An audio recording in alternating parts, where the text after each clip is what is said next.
Hello friends, welcome back to our channel. బంగ్లాదేశ్‌లో కొత్త ప్రభుత్వం ఏర్పడినప్పటికీ అక్కడ హింస కొనసాగుతోంది. ఆందోళనకారులు మైనారిటీ వర్గాలైన హిందువులను టార్గెట్ చేస్తున్నారు. బంగ్లాదేశ్ నుంచి చాలా హిందూ కుటుంబాలు తమ ఇళ్లను వదిలి భారతదేశానికి రావాలనుకుంటున్నారు. ఇందులో భాగంగానే భారత్ బంగ్లా సరిహద్దులోకి వేలాది మంది ప్రజలు చేరుకున్నారు.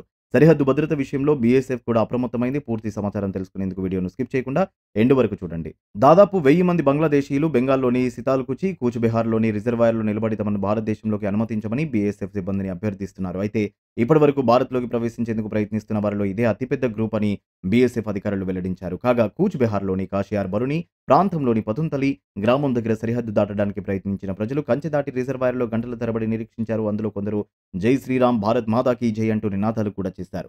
సరిహద్దులోని జీరో పాయింట్ నుంచి 150 గజాల దూరంలో ఉన్న కంచెను దాటకుండా బీఎస్ఎఫ్ సిబ్బంది వారిని అడ్డుకున్నారు. బంగ్లాదేశ్‌లోని రంగపూర్ జిల్లాలోని దోయిఖోవా, గేందుగురి గ్రామాల్లోని ప్రజలను తిరిగి తమ ఇళ్లకు వెళ్లమని బీఎస్ఎఫ్ సైనికులు విజ్ఞప్తి చేసినప్పటికీ వారు మాత్రం అక్కడే నిలబడి ఆందోళన చేస్తున్నారు. అయితే గత కొద్ది రోజులుగా బంగ్లాదేశ్‌కు చెందిన ప్రజలు బెంగాల్‌లోని ఉత్తర 24 పరగనాల్లోని పెట్రాపోల్‌కు చేరుకుంటున్నారు.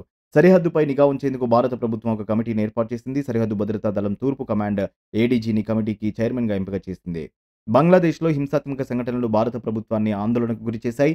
బంగ్లాదేశ్‌లో రాజకీయ సంక్షోభం తలెత్తింది. గత కొద్ది రోజుల నుంచి రిజర్వేషన్ల విధానానికి వ్యతిరేకంగా విద్యార్థులు, ప్రభుత్వ వ్యతిరేకదారులు రోడ్డెక్కారు. ఈ నిరసనలలో వందలాది మంది మృతి చెందారు. దీంతో హసీనా సర్కార్ పడిపోయింది. ప్రస్తుతం ఇంకా అల్లర్లు కొనసాగుతున్నాయి. ఇందులో ఆ వర్గీయులు హిందువులను టార్గెట్ చేశారు.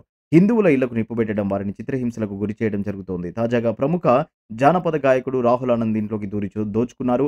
ఆయన ఇంటికి ఏకంగా నిప్పు పెట్టినట్లు వార్తలు వచ్చాయి. బంగ్లాదేశ్ కుల్సా డివిజన్‌లోని ఇస్కాన్ దేవాలయాన్ని ధ్వంసం చేసి తగలబెట్టారు. బంగ్లాదేశ్‌లో కొనసాగుతున్న దాడులపై ఇస్కాన్ అధ్యక్షుడు చిన్మయ్ కృష్ణన్ దాస్ తీవ్ర ఆందోళన వ్యక్తం చేశారు.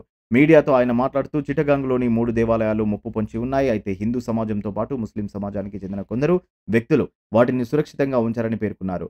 షరియత్‌పూర్‌లోని ధనుకా మాన్సాబారి ఆలయంలో ఒక గుంపు అలజడి సృష్టించింది. రాధాకృష్ణుల విగ్రహంతో సహా మొత్తం ఆలయాన్ని కూల్చివేసింది.